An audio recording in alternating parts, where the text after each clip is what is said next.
Do you think this Amazon news was significant? I think every streaming service has to make the same play. They've got to be on every platform, every screen. You see Apple's doing it as well. They're already on Roku. By the way, the best app on any Roku device is the Apple app, even though the app itself is bad, which I think says a lot about the Roku platform.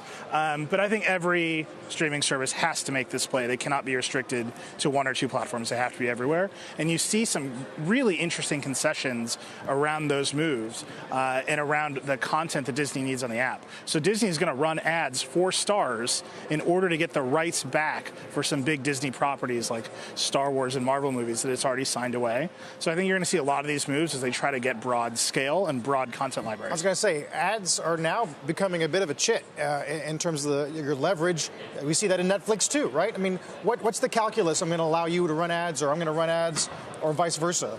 I think it really comes down to how these companies see their primary monetization model. So Disney, its primary monetization model is not just the streaming service, right? They don't have to diversify the revenue model of the streaming service themselves. They can get your subscription revenue, and then you're going to go to a theme park, and then you're going to a Marvel movie, and then you're not going to understand what's happening in a Marvel movie unless you've already watched the Disney Plus series, which Iger has also said. Netflix, it's got one revenue base, and so they're going to have to look at expanding that revenue base and diversifying those streams over time. It's interesting how differently these platforms are treating content, streaming, versus apps, right? Because we saw Apple and Amazon and Google fighting over who got to have a native YouTube app or who's going to be able to sell content on a platform without paying a toll.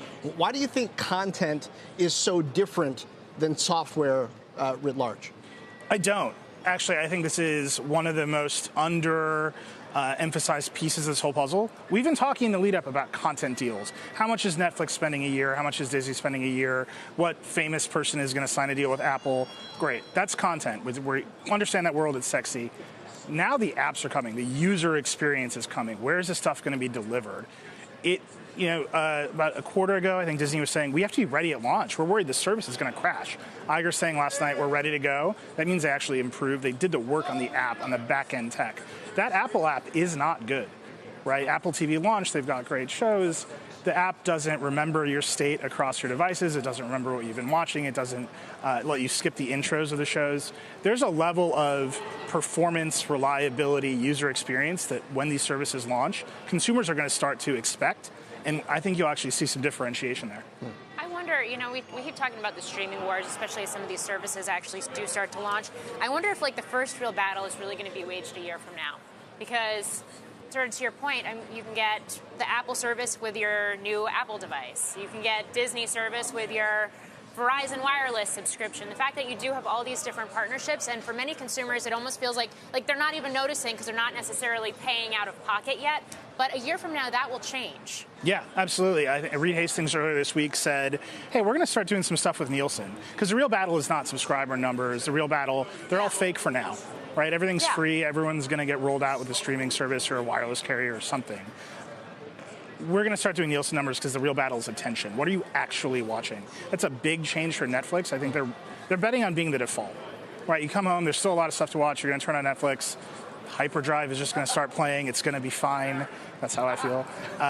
Diving into some of the other shows that have bigger marketing spends or seem like a bigger commitment, that's a tough ask. And it might be there on your phone. You might be a subscriber. But are you actually paying attention is going to be the big battle, and I think you'll see it pay off in a year. Speaking of big changes at Netflix and others, I want to get your take on this new move to curb password cheats, sharing logins, which Hastings in the past said doesn't really bother him. Yeah, and the cable guys have not really been bothered by it at all. I don't understand why it's an alliance. Why do you need an alliance of the biggest companies in the world to fight for college students who are sharing a password? That seems asymmetrical to me. I think they're going to make a lot of noise about it. I think it will be as effective as the music industry curbing piracy over time. This is something people want to do, and they're going to find a way to do it, or they're going to go to something easier. I wonder, though. To me, almost, it feels like, again, the bigger issue is going to be churn. With, my cable subscription, for example, they locked me into a contract. If I cancel it early, I'm going to have to pay out of pocket to cut the cord. You don't have that type of situation with the streaming services, and I wonder if that's going to change. I think so. I think if you look at the Apple product in particular, the reason they've made shows is not to get you to pay $5 a month for Apple TV Plus. It's to get you in the door of that app and then to get you to pay for HBO. and then they get you to pay for stars or whatever channel is in there. I think it's a little confused. The app doesn't seem to push you into that as well as Apple might want it to, but it's also really easy to quit. So the idea that you're going to be inside of an interface that makes it easy to allocate your dollars, you're going to see a lot of churn, but I think you might actually see more spend overall because people are able to actually make the purchase easily. 15 years ago, tech hated content, running away from it. You know, Microsoft and NBC, and then they were like, no, don't want to do that anymore. This shift toward engagement and attention seems to be the core thing that has changed the game in tech and changed tech's thinking about this.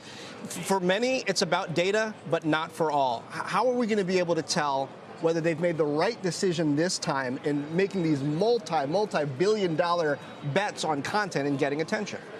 Well, I think you got to separate the classic tech players from the Disneys. Disney's a content company. They're making a big tech investment, a big tech bet. That's where the people are. They got to be on all your screens. Sure. You look at Amazon, they just want to get in the door. They want to make Prime more enticing, and they want to sell you more stuff. Great. I think that kind of makes sense. Are they as successful as Netflix? You know, up and down. The one that really is confusing to me is Apple. Right? This entire project for Apple started with, we're going to build a TV. We're going to solve the interface of the TV. We're going to get rid of your cable box. They couldn't do it. They couldn't do it. They never built the TV. And now they made a Jason Momoa show. Like, I don't understand how they started at, we're going to reinvent this hopeless device that you hate, and they landed at the morning show. And I think that question for them in particular is going to have to break over time in terms of a clear thesis for why this is happening. Maybe some hills are just too steep to climb, like a car, right? Yeah, I mean, TVs are at once really easy to make. Every time I talk to TV vendors, they say, look, this is a low-margin business. The reason you can't just buy a dumb panel is we have to put software on the TV, we have to track what you're watching, we have to make recommendations, we have to sell ads on the home screen. We've got to do all this stuff to just increase revenue over time. Otherwise, we're looking at like a 6% margin business on panels. Apple doesn't want to be in a 6% margin business. They don't want to track you. They don't want to sell ads. So they could never come at it directly, and I think they're coming in the side door. Yeah. Maybe if a car is too hard for Apple, they'll come out with Apple gas stations instead. You know, they say they're still working on it. Everybody stops at the gas station. I would love to see Tim Cook get into big oil. I think that would be an amazing left turn. Right next to C. Right next to that show is big oil.